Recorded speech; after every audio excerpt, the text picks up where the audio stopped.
কে চিৎকার করছে?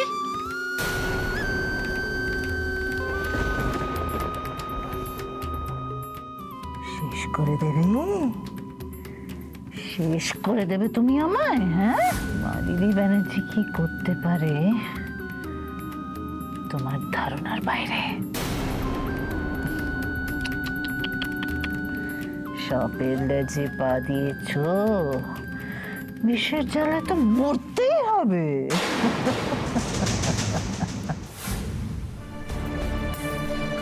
Doctor madam, doctor madam, doctor madam, কি হলো আপনার? কি হলো ডাক্তার ম্যাডাম?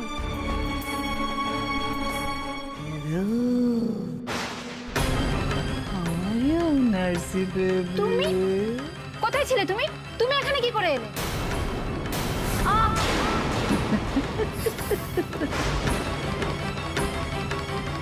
ডাক্তার ম্যাডাম শেষ। এবার শুরু হবে নতুন খেলা।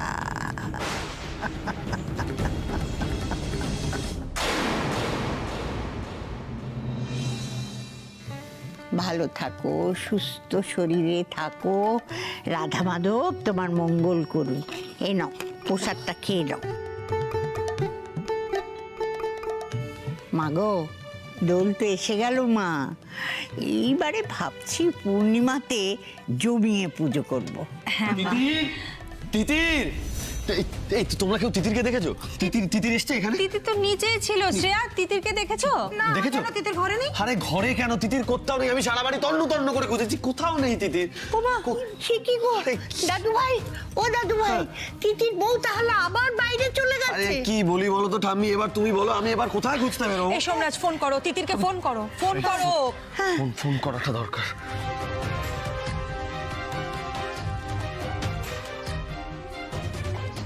ফোনটা তোলো তিতির, তিতির ফোনটা তোলো।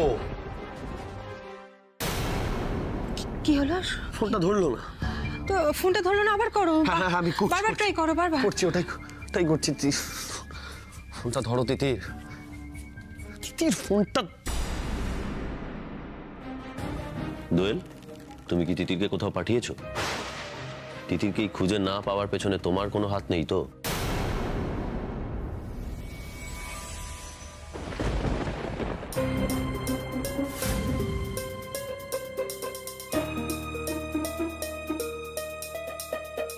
এবার তিতির তুমি থাকো এখানে পড়ে। এখানে তো তুমি ডক্টর ম্যাডাম, তোমার আসল ঠিকানা তো এখানে কেউ জানে না। তুমি কদিন থাকো ভারসাম্যহীন লোকজনের সঙ্গে, তারপরে এখানে পার্মানেন্টলি তুমি থেকে যাও। এটা হবে তোমার পার্মানেন্ট ঠিকানা। আমাকে এখানে আটকে রাখার সাধ্য কারণ নেই।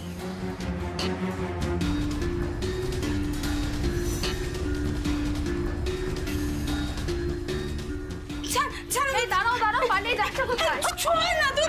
এই দাঁড়াও দাঁড়াও, ছাড় বলছি। দাঁড়াও, ছাড়, আমি ওইখানে যাবো। চলো চলো চলো।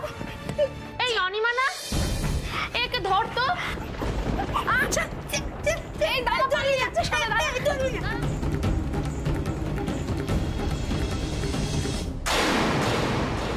দোয়েল চুপ করে থেকো না, তুমি বলো তিতিরকে কোথায় পাঠিয়েছো? তুমি আবার ওই গুরুদেবের কাছে পাঠাওনি তো? দাদা ভাই, আমি কোথায় পাঠাবো দিদিরকে? আমি কেন পাঠাবো? দাদা ভাই, তোমরা আমাকে বিশ্বাস করছো না কেন? দাদা ভাই, সেটাই তো জানতে চাইছি, তুমি কোথায় পাঠিয়েছো বলো সেটা। তুমি এর আগে যে কাণ্ডটা ঘটিয়েছো তারপরে যদি এটা করে থাকো, আমি অন্তত খুব একটা অবাক হব না। বলো কোথায় পাঠিয়েছো।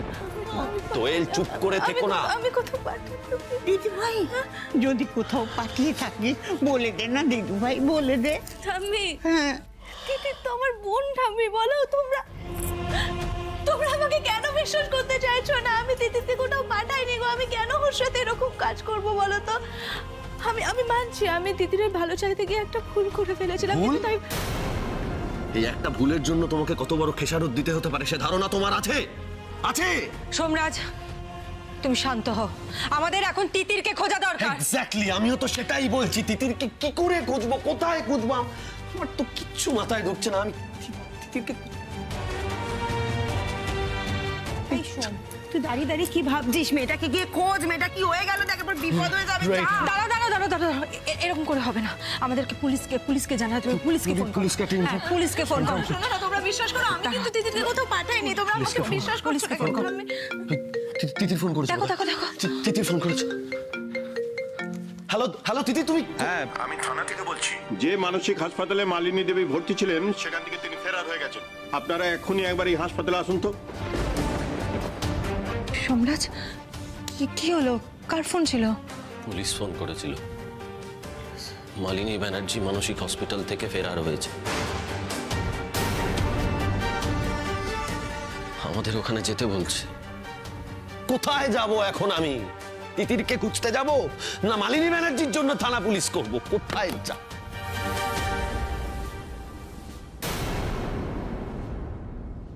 মালিনী ব্যানার্জির ফেরার হওয়া আর তিতিরের হারিয়ে যাওয়া, এই দুটোর কোনো যোগ নেই তো?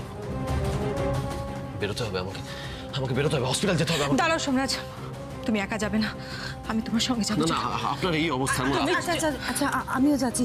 চলো, তোমার শরীরটা খারাপ তো? চলো, দেরি করো না, চলো।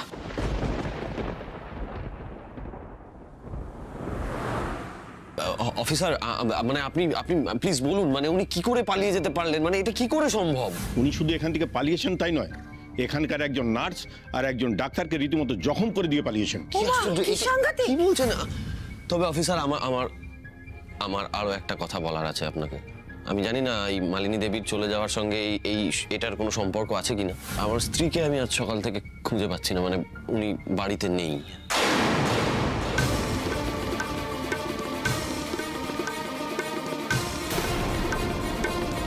আমি বাড়ি ফিরতে পারবো তো? আমাদের কি ফর্মালিটিস? তিতি, তুমি এখানে কি ব্যাপার? তিতি, মালিনী দেবীর ডক্টর, ওনার উপরও তো অ্যাটাক করেছিলেন উনি। কোথা দিদি? সোমরাজ, আমার বাড়ি নিয়ে চলো প্লিজ।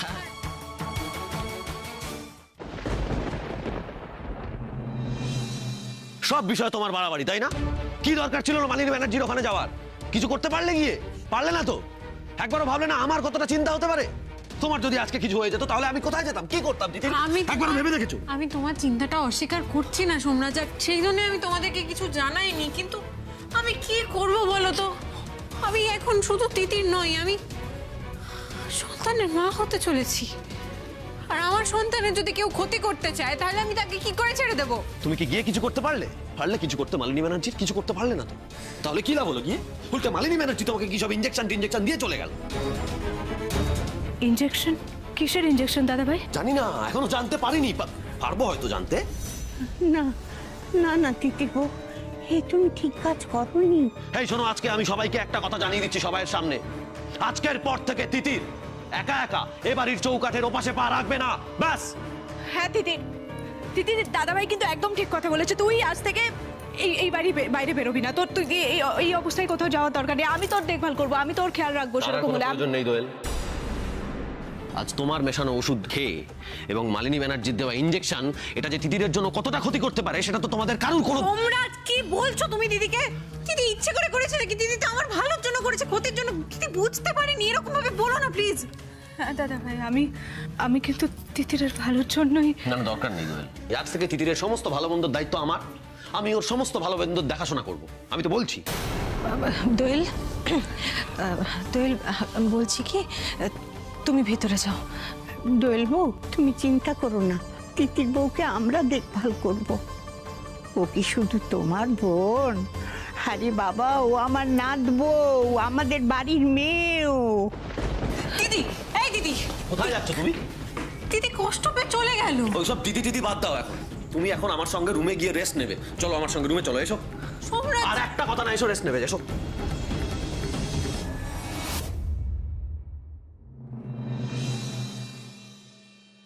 দাদা ভাই, তিতির এখন ঠিক আছে তো? আমি একবার ওর কাছে।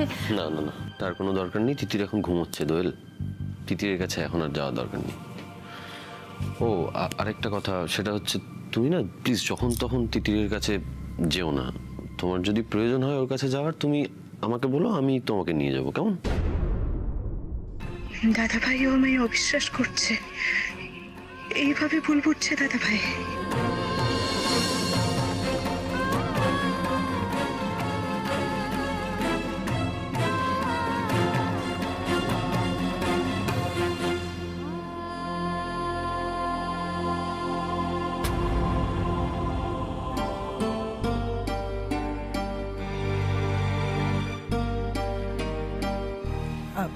দোয়েল, তুমি কি করছো?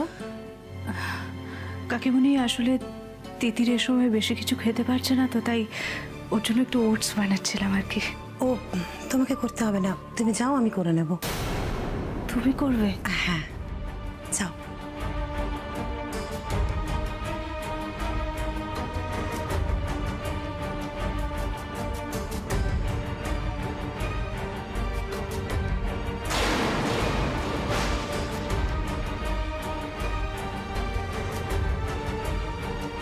কাকিমুনি আমার বের করা দুধটা সরিয়ে অন্য দুধ নিল, তার মানে কি ভাবছে আমি আবার কিছু মিশিয়েছি?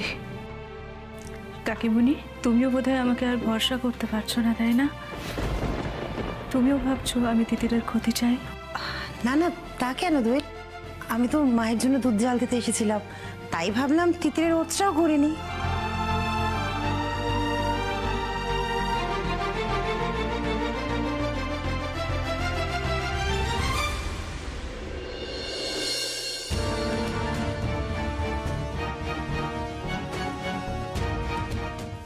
দোয়েল, এটা নিশ্চয়ই তিতিরের খাবার। আমাকে দাও দোয়েল। আসলে কি বলো তো, আমারও না মাঝে মাঝে ইচ্ছে করছে যে মেয়েটাকে আমি নিজে হাতে করে খাওয়াই, তাই আমি একটু খাইয়ে দিয়ে আসি।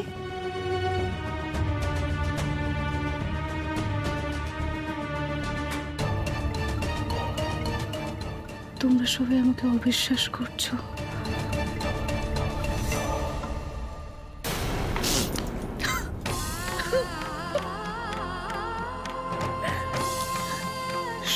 তো আমি তো তিতিরের অনেক বড় একটা ক্ষতি করে ফেলছিলাম। আমি জানি না আদৌ ওর বাচ্চাটা ঠিক আছে কিনা।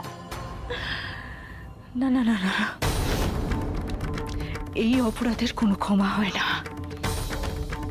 কোনো ক্ষমা হয় না। শেষ করে ফেলবো আমি নিজেকে, সব অপরাধ শেষ। আমি মরে যাব, আমি মরে যাব, মরে যাব।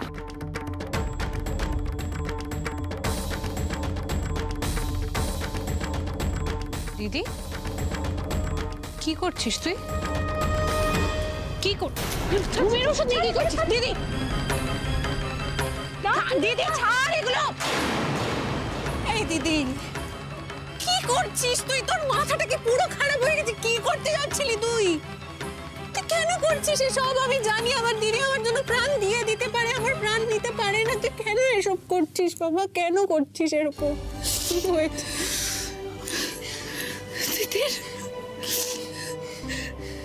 তিতির, তুই সত্যি বিশ্বাস করিস আমাকে? হ্যাঁ, আমি তোকে আমার নিজের থেকেও বেশি বিশ্বাস করি দিদি, কিন্তু তুই যদি আজকে এই কাজটা করতি আমাকে বল, তাহলে তো মালিনী ব্যানার্জি জিতে যেত। এসব তো মালিনী ব্যানার্জি করাচ্ছে এসব। তুই আমায় কথা দে তো, তুই আর এসব কথা করার কথা কোনোদিন ভাববি না। কথা দে, কথা দে। কোনোদিনও ভাববো না, আমি কোনোদিনও ভাববো না, আর কোনোদিনও করবো না এরকম। মালিনী ব্যানার্জিকে জিততে আমি দেবো না, কোনোদিনও করবো না, কোনোদিনও না। কিন্তু দিদির বাড়ির সবাই যে আমায় ভুল বুঝছে। বাড়ির সবাই যদি তোকে ভুলও বোঝে, তাহলে তাদেরকে বোঝানোর দায়িত্ব আমার। তোর তো সত্যিই বিপদ এলো, আর আমি তোর সেই বিপদ বয়ে আনলাম। তোর জন্য আর তোর সন্তানের জন্য আমি আগামীকাল সেই কারণে নির্জলা উপবাস করব, কাউকে জানতে দেব না।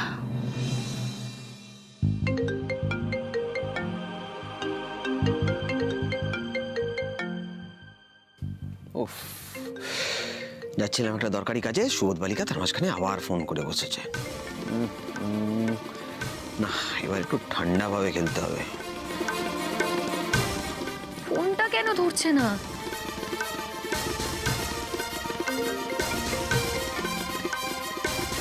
হ্যালো অভিরাজ, তুমি আমার ফোনটা কেন ধরছো না? আর তুমি নিজেও তো আমাকে কোনো ফোন করছো না। না তো তুমি কোনো রকম দেখা করার কথা বলছো। আমরা তো আরেকবার ওই ফার্ম হাউসে ঘুরতে যেতে পারি, বলো? উঠে গেছে, জালে মাছ উঠে গেছে। পথে এসো সোনামণি। না না কোয়েল, ফার্ম হাউসে আবার কেন যাবো বলো তো? হ্যাঁ, তোমার পড়াশোনা আছে, তোমার ক্যারিয়ার আছে, তাই আমিও আর তোমায় ফোন করে ডিস্টার্ব করি না। তার মানে অভিমান হয়েছে? আচ্ছা অভি, পড়াশোনার কথাটা বাদ দাও না প্লিজ। তুমি আমাকে বলো না আমরা আবার কবে ঘুরতে যেতে পারি? কোয়েল, আবার যেদিন তুমি আমায় বিশ্বাস করতে পারবে সেদিন আমি তোমার সঙ্গে কোথাও বেরোবো।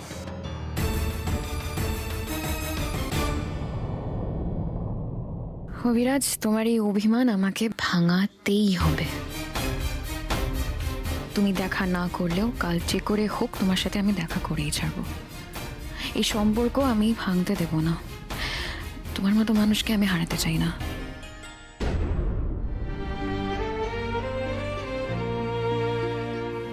সবকিছু এরকম কেন কেন হয়ে গেল এরকম? এত ঝড় ঝঞ্ঝাট আর নিতে পারছি না। তার মধ্যে দিদি এরকম একটা কাণ্ড ঘটাতে বসেছিল। এই সময় মতো না গেলে কি হতো?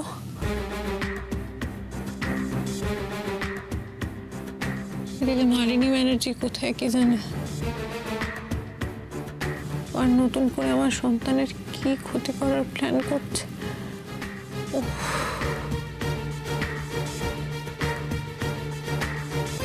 দিব মন খারাপ কেন রে?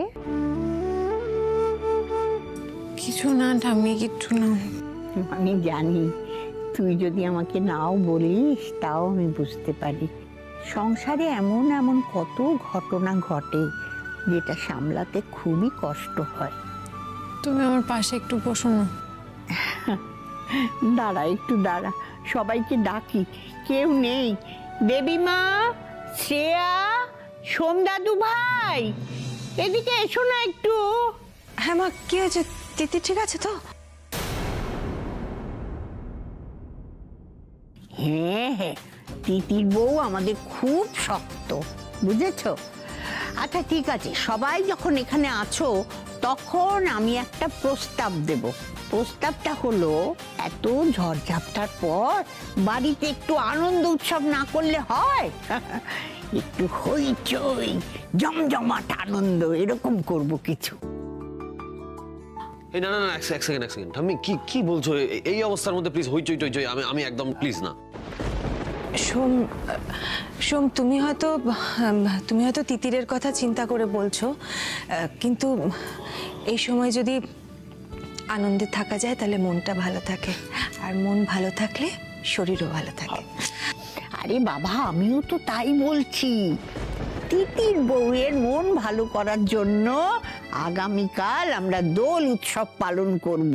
হইচই আনন্দ, দোল খেলবো, খুব মজা হবে। হ্যাঁ মা, তুমি ঠিক বলেছো।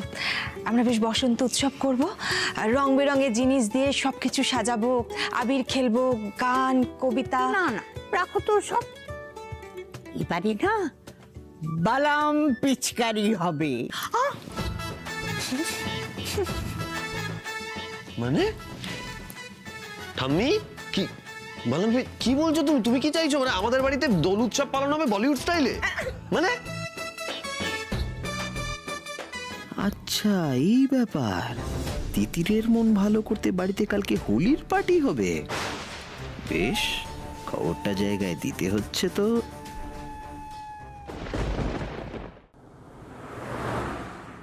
রবি এখনো আসছে না কেন? এখানেই তো আসার প্ল্যানিং ছিল। কি হলো বুঝতে পারছি না।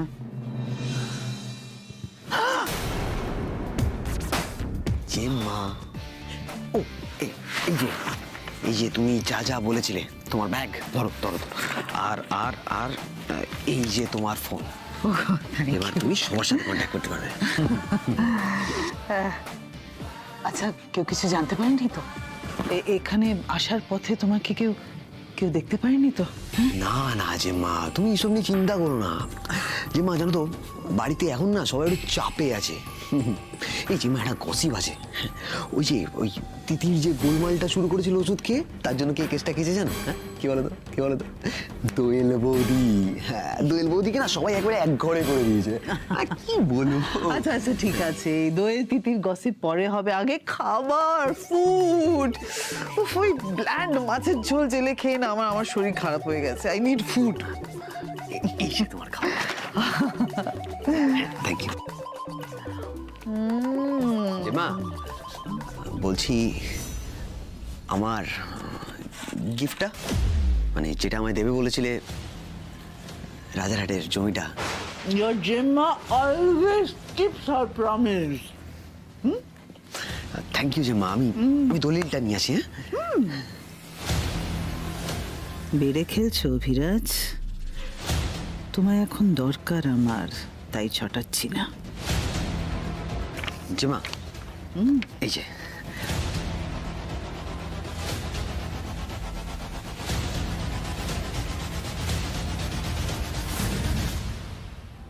একটা একটা করে বাগাবো। আগে রাজারহাটের জমি, তারপর বাকি সব। Thank you. আমি একবার ফিরি সিংহাসনে, তোমাকেও ছাড়বো না Abhi. Thank you so much জেম্মা, থ্যাংক ইউ সো মাচ। জানো তো, এটা আমার দোলের না সবচেয়ে বেস্ট গিফট। এর আগেও তুমি আমায় গিফট দিতে, তখন আমি বাইরে থাকতাম। আর এখন আমি এখানে আছি, তুমি আমায় গিফটও দিচ্ছ, কিন্তু তুমি বাড়িতে নেই। জেম্মা, মিস ইউ জেম্মা, মিস ইউ। হ্যাঁ বলছি, এখানে থাকাটা না ঠিক হবে না জেম্মা, আমি এখন বরং চাই। হ্যাঁ ঠিক আছে। ও, তোমার ফোন। কিন্তু দোলের পার্টি উইদাউট জেম্মা তো দোলের পার্টি হবে না। আমি নেই, দোলের পার্টি কে অর্গানাইজ করবে, তাই না? জেম্মা, কে বললো তোমার দোলের পার্টি হচ্ছে না? হ্যাঁ হচ্ছে। হ্যাঁ, পার্টি তো হচ্ছে, জমিয়ে পার্টি হচ্ছে। জেম্মা, এখন এখানে থাকলে কেউ চলে আসতে পারে, আমি ধরা পড়ে যেতে পারি। আমি এখন আসছি। হ্যাঁ, আমি পালিয়ে পালিয়ে বেড়াচ্ছি, আর কাল সবাই মিলে উৎসব করবে, করাচ্ছি আমি। এবার আবিরের রং আর রক্তের রং মিলে মিশে একাকার হয়ে যাবে। কাল তো আমি চিতায় তুলবো তিতির। দোলের দিন হবে ন্যাড়া পোড়া।